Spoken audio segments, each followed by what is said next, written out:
Welcome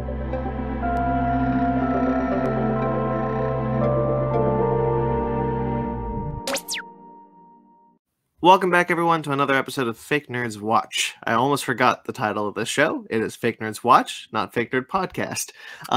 This is the Fake Nerds Watch series where I, myself, the Fake Nerd Podcast, Brandon T. McClure, and with guests such as Michael Karls of the Downright Nerdy Podcast, who is here with me today.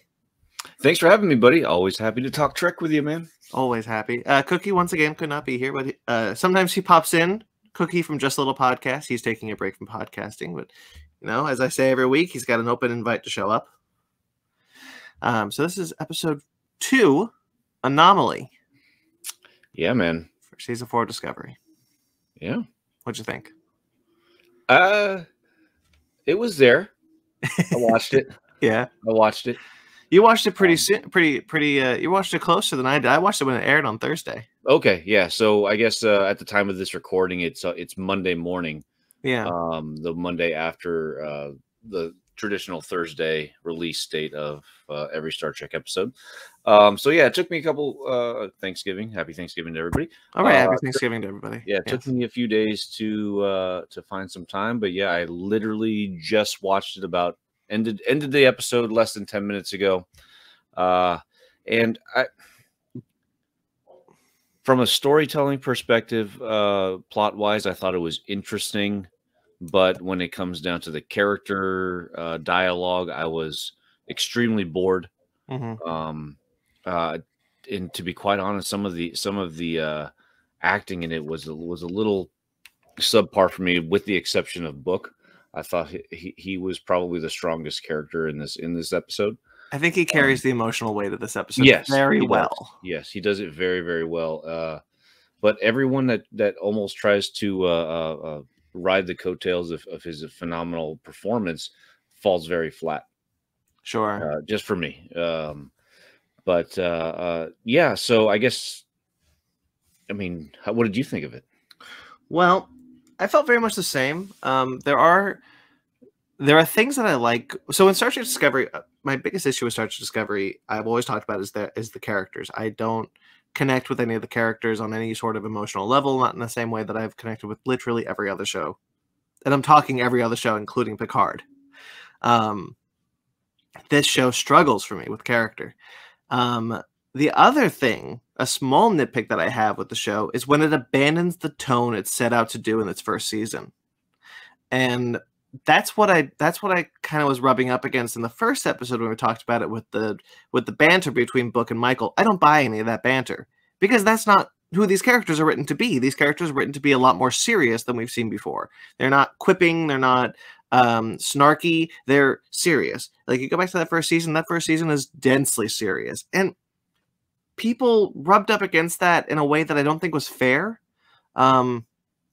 There was a lot of people talking about Star Trek as if, like, oh, it's too dour, it's dour Trek. But quite honestly, when Discovery decided to commit to that, I thought it was at its best.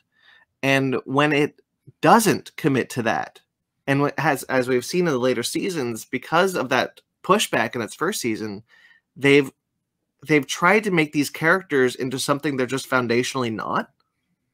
And that's where I struggle with it. Now, the reason why I'm making all that preamble is because I felt this episode was very tonally consistent with what Discovery should be, and that's kind of where I connected with it the most.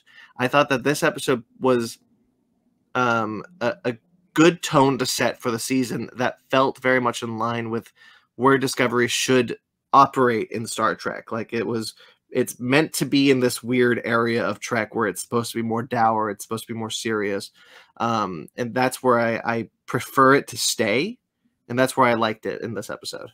So I'll agree with you in the sense that I think that Discovery would be best in this area. The only thing that I was really, really hoping would not happen, and it seems like it's starting to develop this season, is that every season we've had this one major overarching bad guy for each season. And now that they found out the burn and the cure for the burn and all that stuff, and they started to rebuild, and they were able to defeat the Orion Syndicate, I felt like they had a really good opportunity to take this time, and instead of having another overarching bad guy, take this time to have Discovery be the forefront leader in rebuilding the Federation. Now, I mean, correct me if I'm wrong, but just not that long ago, just last season, the Federation was literally nothing. And now all of a sudden it feels like they're almost back in control of the entire Alpha Quadrant. It almost feels like. Well, there was a sense that there was some off-screen building of the Federation that we're not privy to. A lot of off-screen building, yes. Apparently. There was quite a bit of it. And I will agree that, well, I kind of agree and disagree, because I think Discovery, again, going back to Discovery, needs to stay in its lane. I don't think Discovery is successful when it doesn't. Discovery set out a lane where it's like, we're going to be serious and we're going to have an overarching plot. And when it's not that, I think they falter and they stumble. But when they are that, I think they're successful to varying degrees. So an overarching plot, I'm into it. I'm always there for it. Whatever. Perhaps the overarching plot could have been the building of the Federation. Like that's I think that would have been a great thing to do for specifically Discovery, because their character building has been so mediocre in my eyes. I feel like this could be a really good way for us to see what each character can offer in the rebuilding of the Federation in different places, and then maybe towards the end of the season, or maybe possibly even next season, then introduce some other big bad that'll challenge them on another level. But with in regards to what happened today, I mean, we're talking about Anomaly, right? So there's this at the end of last episode, there's this crazy anomaly that destroyed Quajon, which is Book's home planet. Yeah. And they pretty much set this plan that was ominous by the Federation in conjunction with representatives from, what's the new Vulcan name? Navarre. Amongst other people in your new the new by the design way, for Ferengi. By the way, love that. Two things on that. Hate the Ferengi design. Hate it so much. Two, man, there was someone who, sorry, real quickly, I'm going to write a note of this because I don't want to forget it. But there was someone who was defending the Ferengi design. It's like, it's been 1,000 years. They've evolved. How come no other species evolves? Yeah, right. Like, just the ones they decide to evolve. Yeah. If nobody else evolved, I'm sorry, Ferengi should still look like Ferengis. All of the aliens that have a lot of prosthesis makeup have evolved. Yeah, I hate it. I hate it. I hate it. Anyway, sorry. Discovery's prosthetic design, while good, needs to be slashed. That budget needs to be slashed. Because they are going. They have unlimited budget, and they decide to be like, we can do whatever we want. And I'm sorry, you shouldn't. Yeah. Anyway, because you could do it doesn't mean you should do it, obviously. Right. Anyway. So, yeah, I wanted to say something about Navarre, because we didn't talk about last season. We didn't have a show about last season, and I thought the Navarre was actually a pretty cool idea. I'm fine with it. Yeah, I just wanted to bring up that I thought it was really cool that we connected it to Star Trek 09, because we know that the Hobus Star destroys Romulus and the Prime timeline, and have that ripple throughout the galaxy, in so far and going even further into the 32nd century, where the Romulans and the Vulcans kind of are forced to do what Spock was trying to do. Like, they have no choice; they have to reunify. I think that's a really cool idea, and I do hope we get more of it. I think so. I think. I mean, I don't know if we will get more of it, but yeah, I think that'd be interesting to kind of explore and see more of. Yeah, that's a good point. Yeah, but yeah, so we do see Navarre and the Federation, and I guess other non-Federation worlds, because they make a point to be like, this isn't a Federation problem, this is a galaxy problem. You know, I was thinking that, and I was trying to think immediately after that scene. I think we only saw a Ferengi, a Vulcan, but the Ferengi's in the Starfleet uniform, which means he's exactly. So we only saw Starfleet and Navarre. So I don't recall seeing anybody else. Yeah. What's the Orion Syndicate? No, what was that girl's No, they name? weren't. Do you remember that person? I don't remember her Because name. they weren't the Orion Syndicate; they were something else. Anyway, but Either way, they weren't there, and yeah, I don't know. It was weird. yeah. I So, do agree with that. So they come together. They come up with a plan to try to get more information about this crazy anomaly that destroyed Quajon, and they are in fear that it might happen to another planet.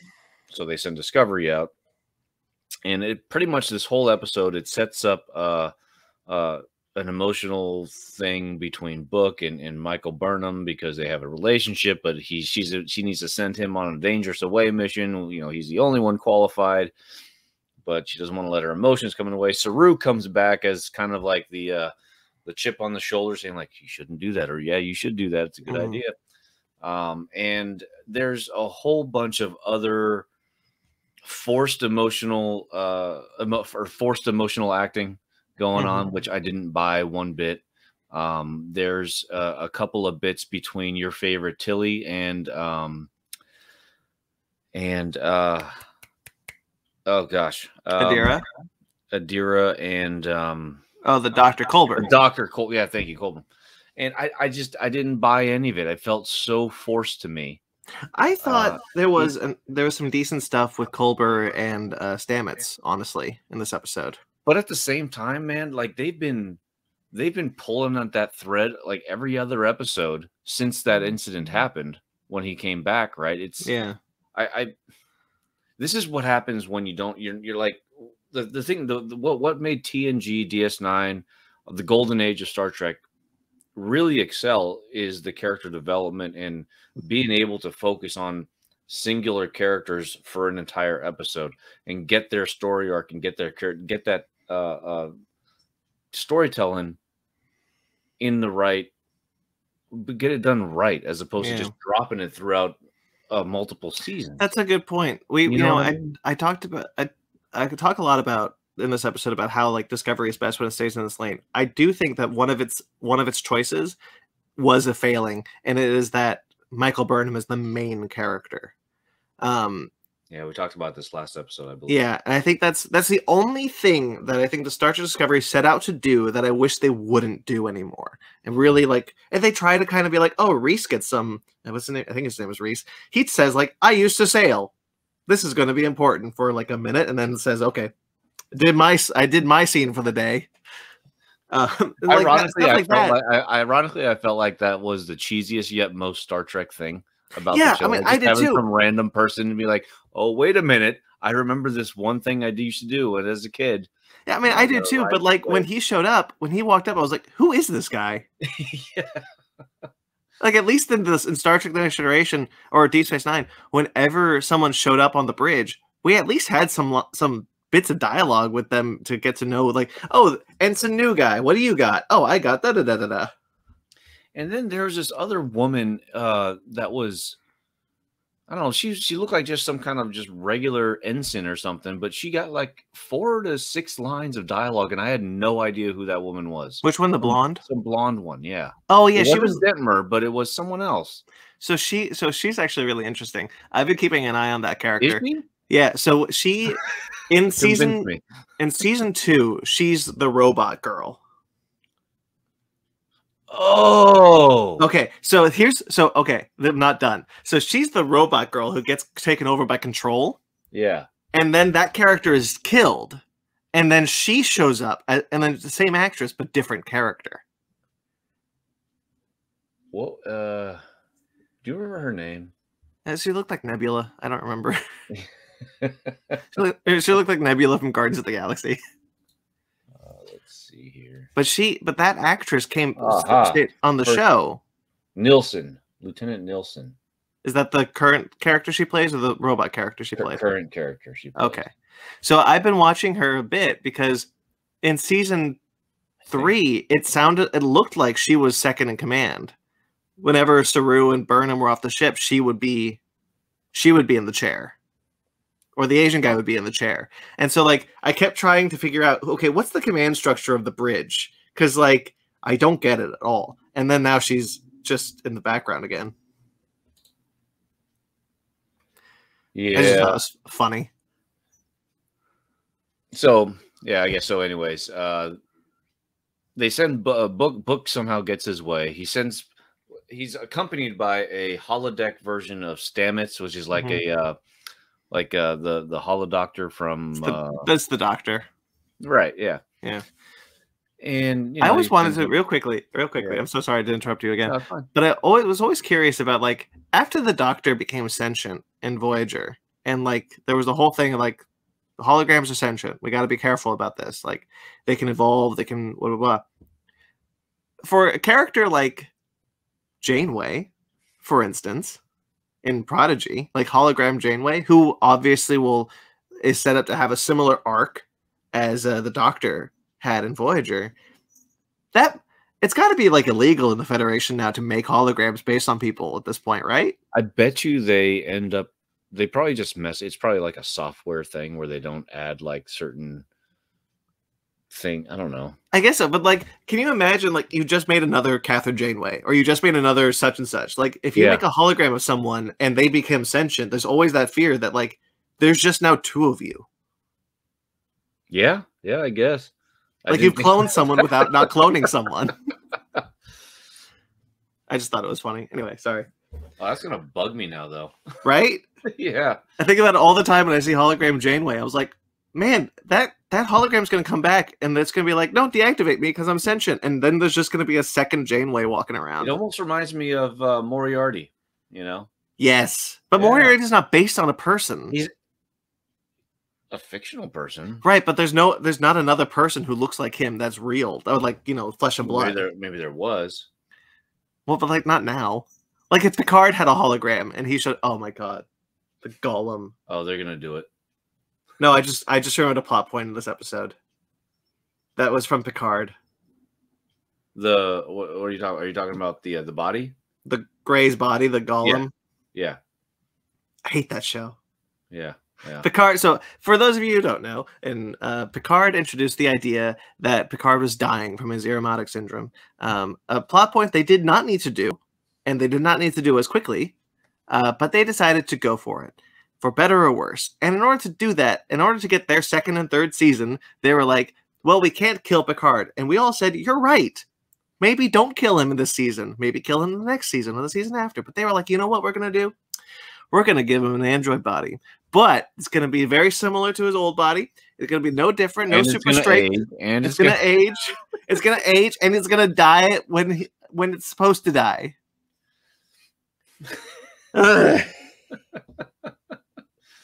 But if you want to get that mole removed, you can totally do that now.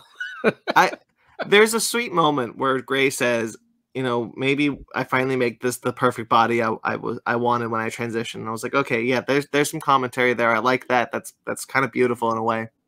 But also you reminded me of Picard, and I hate you. Because like the Picard plot line, I'm trying to see if my cat's gonna get out of the. You gonna do it? This is great content. Watching my cat get out of my office. Hey, you're like Book, man. Book has his own safety cage for his cat. Yeah, that's true. She better, because that cat's getting bounced around all the time. Yeah. Talking about a bit more about the Golem. Like I do kind of like the idea that they wished it away, but like there was only one success with this technology, so we didn't use it. Was it only one, and it was Picard? Yeah, and they name drop Admiral Picard, and I was like, okay. I like how also, the way that he referenced him is not like this godlike captain. Because he was born before Picard, right? And he came back after he died, so he's like, someone named Picard, hundreds of years. Like it's kind of a sobering thing of like, even in hundreds, like they. Probably Kirk is been degraded in the history books. Like honestly, like how many historical figures do we remember from 600 years ago? Oh, I know all of them, but that's just me. Oh, you know all of them. Okay, I'm so sorry. But like seriously, like no, I understand that Federation records are digital, and so they probably do last a lot longer than ours would. But like still, hundreds. Like 1,000 years in the future, like people are going to forget people's names, or people's events are going to be lessened as more things happen. Like, I get that. I think that's a kind of a nice idea. Yeah, yeah, Sobering in a way. yeah. Okay, so before we get into the anomaly, there's a couple more things that I want to talk about. Did you ever see the short trek Calypso? Mm-mm. All right, highly recommend. It's incredible. Is that the one about the computer? It's about the computer. It's based off a Greek. It's based off a Greek myth. But they kind of make it a Star Trek thing, and so it's 1,000 years in the future from the original point of Star Trek Discovery. And so we thought. Discovery is found by some guy, and helped by this character named Zola, and we don't find out that this character's name, that this character is the computer of Discovery until about halfway through. It's really great. I highly recommend it. It's written by Michael Chabon, who would go on to do the season of Star Trek Picard. That gave me a lot of hope for that season. I'm not going to lie. And he always wanted to make another one. He wanted to kind of do a series of short treks based off of different Greek myths, with Discovery and this other character he created. And he never really got to do that. But it does look like that's canon. And we are slowly building to that aspect whenever Discovery remembers. So we have now name dropped. The computer is now Zola, and she named herself. And I think that's... I wish Discovery would remember it more, because I think it's a good plot thread to keep going, that this computer is slowly gaining sentience. But it's happened so few and irregularly that it just kind of sucks that it's just like, oh, right, we gotta do the thing. Zola. The computer's now named Zola. Yeah, I need to watch that. I haven't watched Calypso yet, but I recommend it. But honestly, a lot of those short treks were pretty good. I like the holodeck touch. Yeah, that they have like personal holodecks. Well, not only that, but I mean, they came from an era where holodecks wasn't really a thing, or it was in its infancy. But I like that they're kind of taking advantage of the new era, technology. Just a little, there's a little R&R kind of thing. There's some things in this technology that I really like. Like I like that they have things that feel like extensions. Like there would be holo emitters in everyone's rooms, and so like holograms can walk around, or you can make holograms. And but there's little robot things that look like it's from a Pixar movie, I do like the dots. I'm not gonna lie. I think that's a pretty cool idea, because I like it in the sense that it reminded me of those little robots from TNG that ended up gaining consciousness, and they ended up helping out on their own. A little bit. Yeah. The only thing about the dots that bug me is that we saw them in the first 2 seasons of Discovery, which means the Enterprise had them.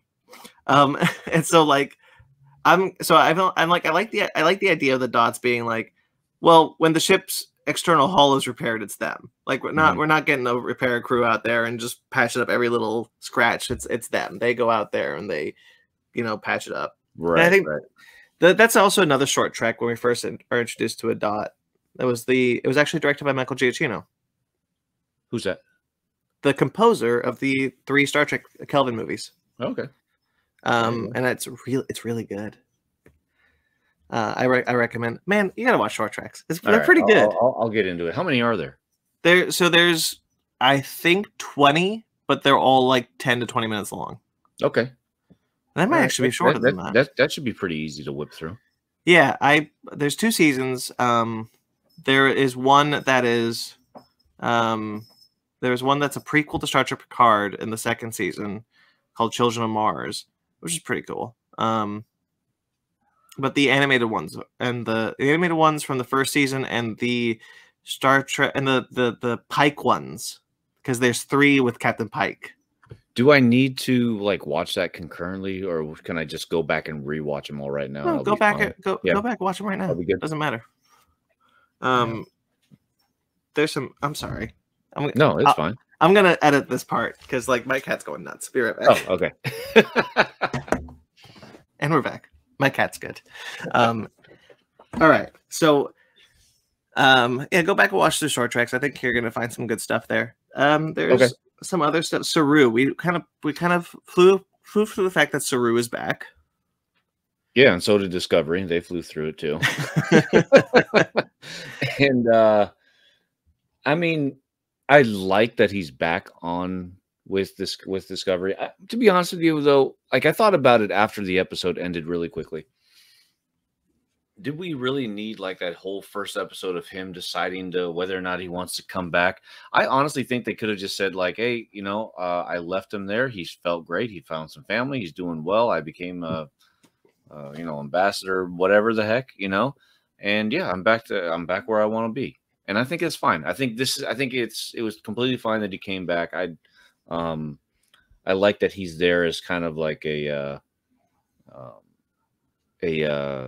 I guess a second opinion for Michael Burnham, even though I don't think captains should have to have a second opinion. They should have just go with their gut and just take everything as all the information that they have and make their own decisions. But Sure. either way, I did like how this was kind of a little throwback to Undiscovered Country. Oh, yeah. When Admiral Kirk gets demoted to captain, there's two captains, and they just call him. No, that's Mr. not Spock, Undiscovered Country. That's Saru. That's the Voyage Home or Voyage Home, whichever one. Yeah. We'll get comments, man. You got to be clear. No, I agree. I like the idea. That was a fun throwback. I like it. Yeah, I like that too. There's a book called The Autobiography of James T. Kirk. I don't know if you read that one. Mm-mm. You should. It's good. Okay. It's towards the end of the book. They talk about how like someone makes a comment. I think it's Spock. No, I think it might be McCoy. Someone makes a comment and says like, this ship's really top heavy. Have you ever noticed? They're like, what do you mean? Well, our helmsman is a commander, our engineer is a captain, your first officer is a captain, you're a captain, or and like he talks about like how the fact that like Kirk kept his crew on for so long that there were no more promotions for them unless they wanted to leave the ship. And I thought that was kind of cool. And so like going back, and that's true because like and I think that's actually how Riker took his character. Yeah, Riker because I mean he had been offered several commissions over the course of TNG. The Pegasus episode revealed that he was that he kept turning them down to stay on the Enterprise. And the cool thing about Saru is that they didn't demote him. He was offered a ship, but he decided to stay on Discovery. Has the 4 pips. Yeah, and I thought that was neat. The idea that like you could still be a captain and the first officer. You don't need to command a ship. And I mean, he also said too that while he would have no problem, sitting back in the chair, he felt like at this point in time, he felt like he needed to be with his Discovery crew. Yeah. I do want to say that I think the first episode is important for Saru because we got to see where the Kelpians have gone, have come. I mean, I think that's and I think the important thing about. And I think one episode is fine. I think they handled Saru's character fine. Yeah, one episode back in, good to go. You can say that about really anything. They handled their character fine.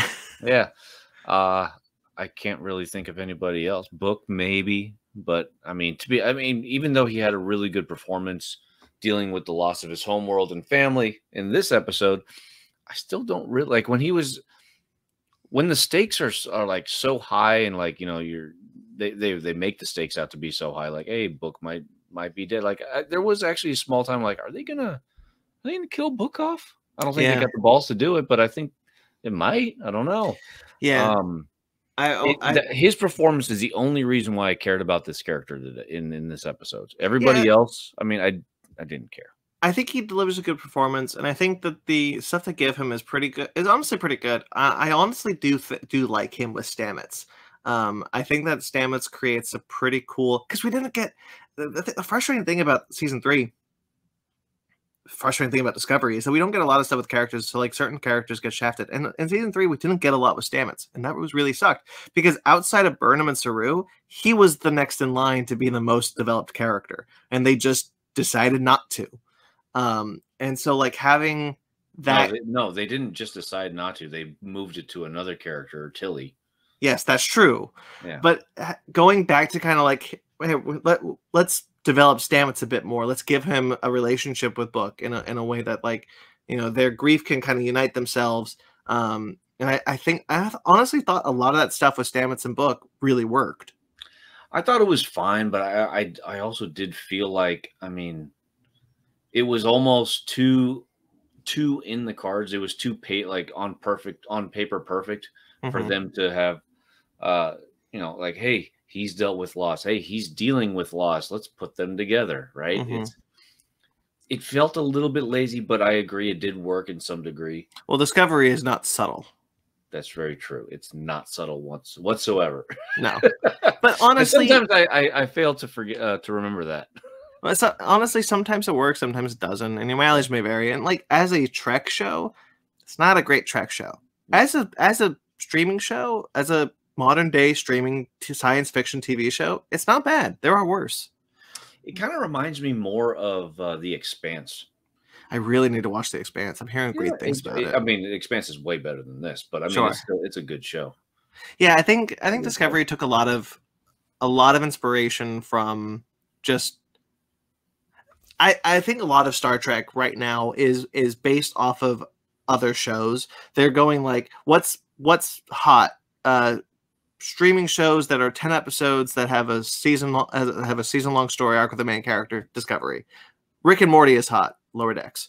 They kind of like look at what's working in other genres and then make a Star Trek show off of it. And I think for the most part, it's doing well for them. Have you seen the budget Discovery works with? My God.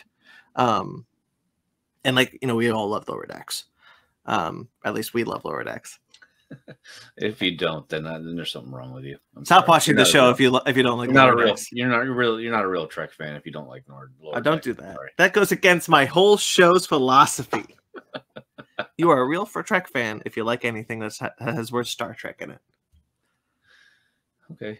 I'll get you a nice big RV that says that. Hey man, you're a Trek fan if you like an RV. No.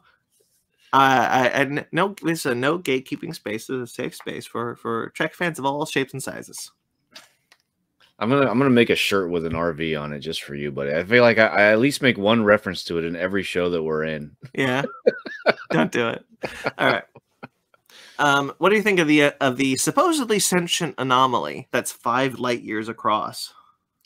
Yeah. I mean, so yeah, at the very end, after gathering all that data, Tilly tells Saru that the anomaly changed directions, which means the data is worthless. Yeah, pretty much. So, I mean, the whole reason why they went in there is to get all this data to try to figure out how to predict where it's going to be and move and things like that. But now that the thing has changed, they have no idea. And so it's a really cool shot where they zoom out, and you see this giant anomaly thing that looks like a big old eye, like the Eye of Sauron, but just blue, and the implication or the inference is that because it shifted its movement in such a way that is inexplainable by science, I think they're thinking, or at least as the audience, we're automatically thinking it's sentient, right? And I mean, it's not uncommon for Star Trek to have something like this. I mean, there's the Guardian, there's Q, there's all these entities that have this type of power. Even in Star Trek TNG, when Picard becomes a rat in a maze, and there's that green face thing that is kind of like studying humans. Do you remember that? I thought that was actually one of my favorite episodes. He looked like a green frog or something. Oh, are you talking about when the Enterprise is stuck in like this purple green cloud and they yeah, I remember that. Yeah. And then he's like, I'm curious about death. I'm just going to use about half of your crew, which it'll be fine, And then they try to do the self-destruct sequence and whatnot. Anyways, so there are entities out there in the galaxy. It's not uncommon for Star Trek to encounter something of this magnitude. It is uncommon for them to stretch it out for an entire season, but I mean, I am curious about this. This is so big. Like this is the biggest anomaly we've ever seen in Star Trek. The 5 light years is an incredible distance to have something have as a threat.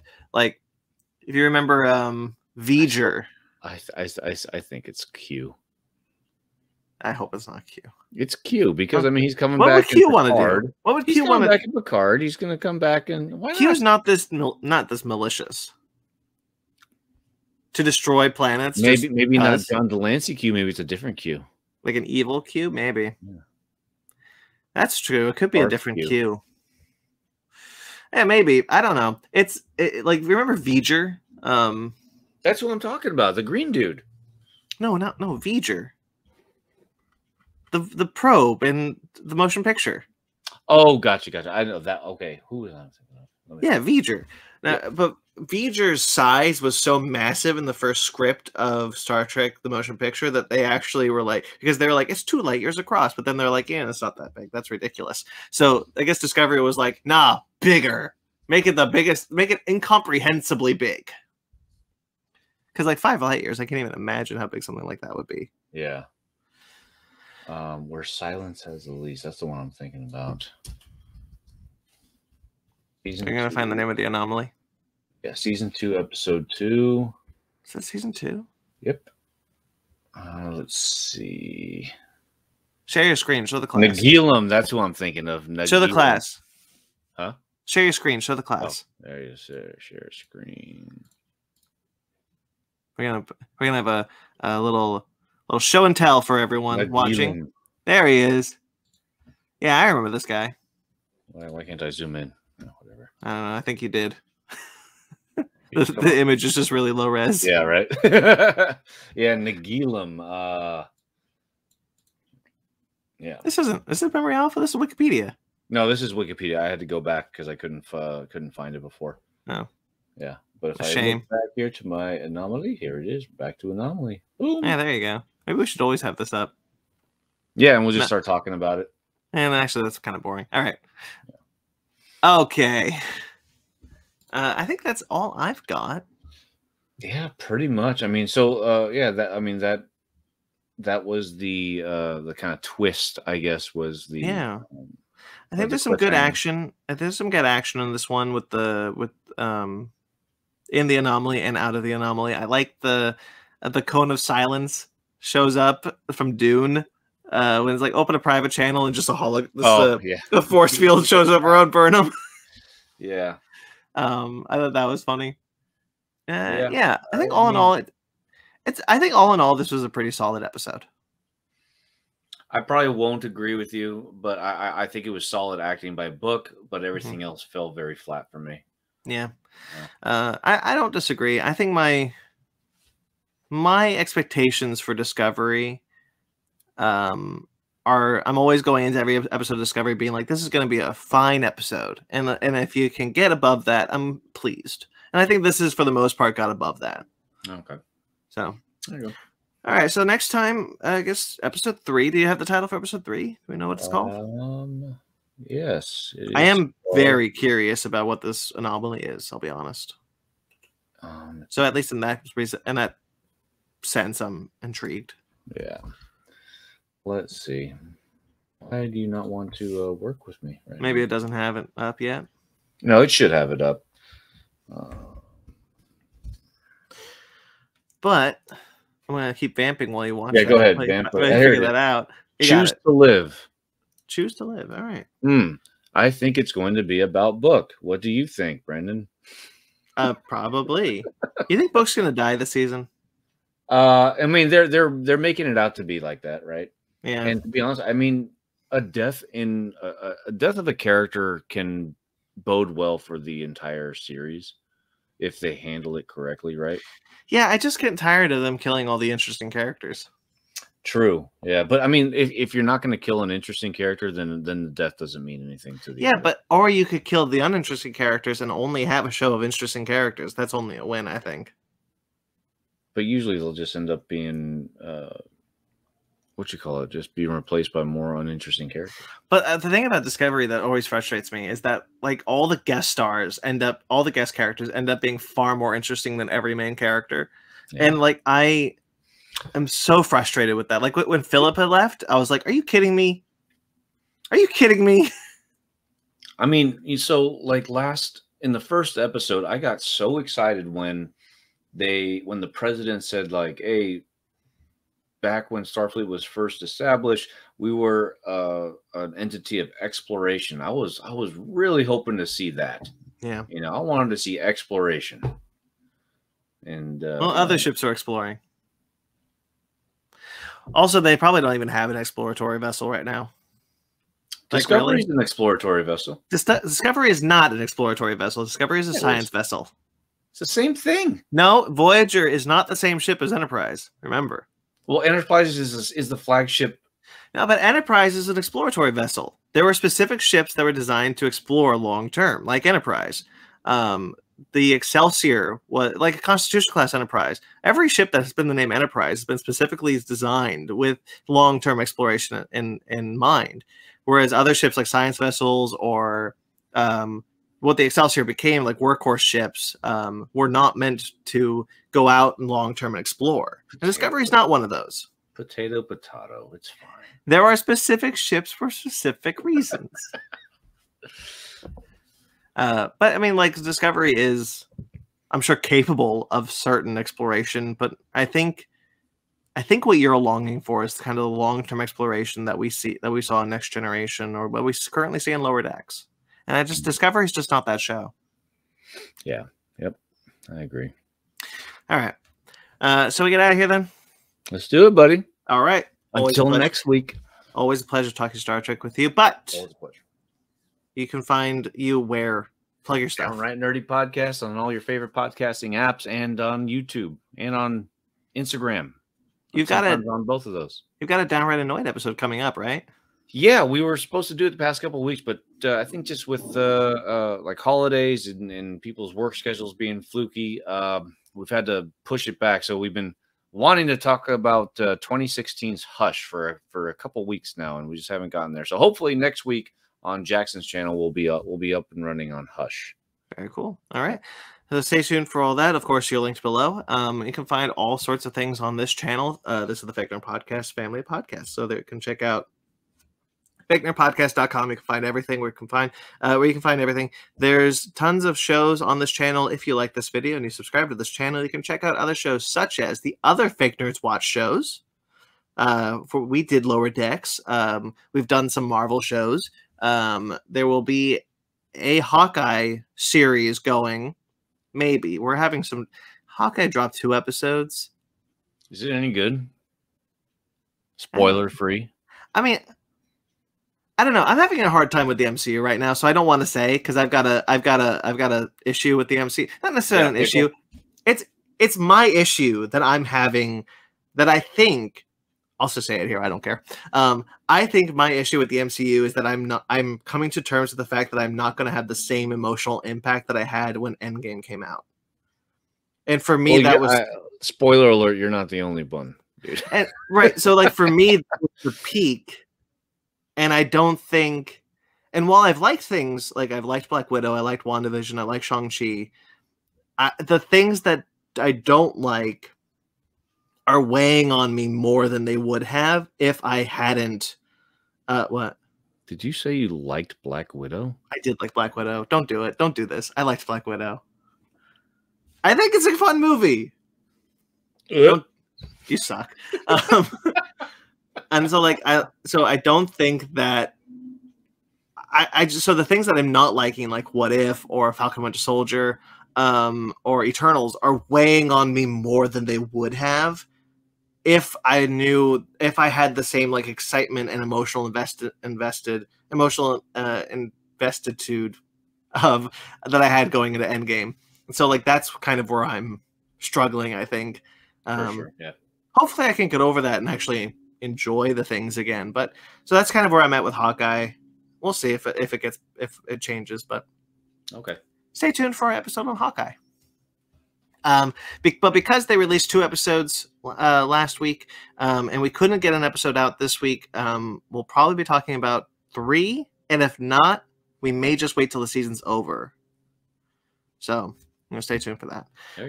There is a schedule on our Instagram about all the shows coming up soon. On the Fake Nerd Podcast, you're going to see 3 Spider-Man shows, We're going to talk about the Raimi Spider-Man films, the Web Spider-Man films, and then Spider-Man No Way Home. And then we're done for the year. That's it. No more episodes for the year. Except for we'll do a Christmas episode. That's not on the schedule. We're going to do a Christmas episode. Yeah. Our fan favorite Christmas episodes, but there's tons of other shows. Of course, I've been rambling a lot, but hey, we do a lot of stuff. So there's Fake Nerd Podcast, there's Fake Nerd Watch, there's Fake Nerd Book Club, there's Animation Station, there's Basement Arcade, there's Basement Arcade Pause Menu, there's Conversation if you want to do some audio stuff. Definitely check us out on Patreon and check us out on TeePublic. Support us where you can. Buy yourself some Christmas gifts from TeePublic. Hey, you want this shirt that's now 2 years old?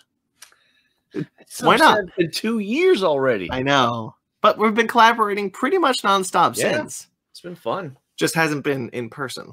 Yeah. We'll do it again someday. All right, and that's it. You can find me. You can find all the shows at Fake Nerd Podcast on all social medias. Like I said, fakenerdpodcast.com. And you can find me at BT McClure on Instagram and Twitter. You can find Mike at Downright Nerdy Podcast. All right, or Nerdy Downright on Twitter. No, I don't do anything on that thing. I haven't even opened up that app in forever. But if people want to follow, If people want to follow, it's there. Yeah, if people want to follow, but if you want to interact, I like interaction. Come over to the IG or YouTubes. All right, so that's that. Next episode. Stay tuned. Yep. More stuff. All right. Until next time we see us, live long and prosper.